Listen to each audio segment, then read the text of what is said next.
Hi, and welcome to Walking with Ken. Talking today about, do you want to be healed? So, what's wrong with you? Why are you moping around all day? Do you like staying like this, never leaving?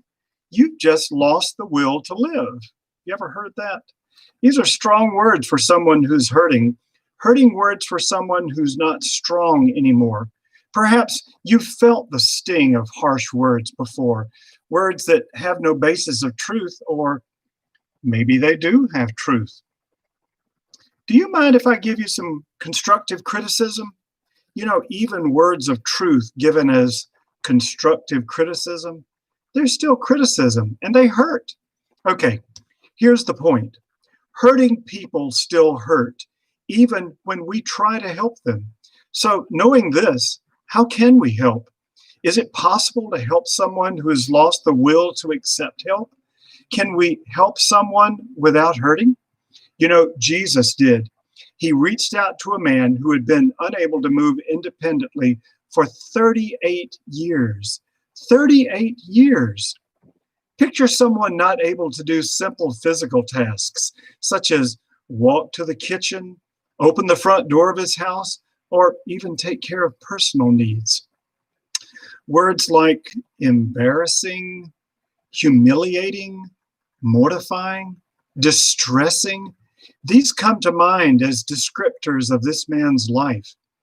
And Jesus asked a simple question of someone whose life was anything but simple. Listen as I read John 5:2-6. Now in Jerusalem, there was by the sheep gate a pool. In Aramaic, it was called Bethesda, which has 5 roofed colonnades. In these lay a multitude of invalids, people that were blind, lame, paralyzed.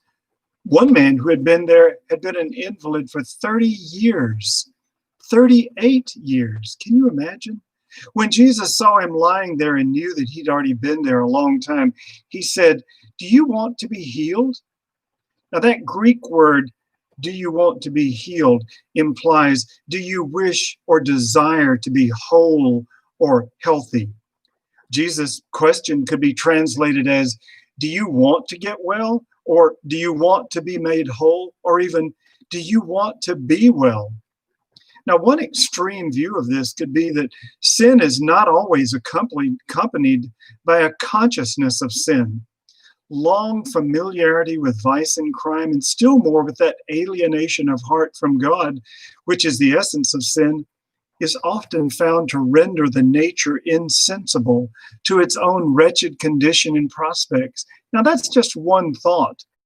Whatever the issue, Jesus persisted with his one-on-one interaction with his needy friend. Listen to this. The sick man answered him, "Sir, I have no one to put me in the pool when the water is stirred up, and when I'm going, another one steps down before me." Jesus said to him, "Get up, take up your bed, and walk." At once the man was healed. He took up his bed and he walked. Jesus knows our deepest needs, our desires, our hurts, yet he loves us deeply and completely. He knew this sick man. He felt pain at his distress, yet he realized that ultimately the man must ask for healing. Jesus' question was designed to lead to an answer, or call forth an answer from someone who had been sick for 38 years. Perhaps the man had been sick for so long that the possibility of even being healed had left his mind. The answer given by the incapacitated man led Jesus to completely heal him. The man's answer to Jesus was neither yes nor no, yet Jesus healed him. How about you? Do you have any deep issues that need healing? You got any hurts? Any needs? Jesus loves you. He really does. And he really cares. Jesus is asking you today, do you want to be healed?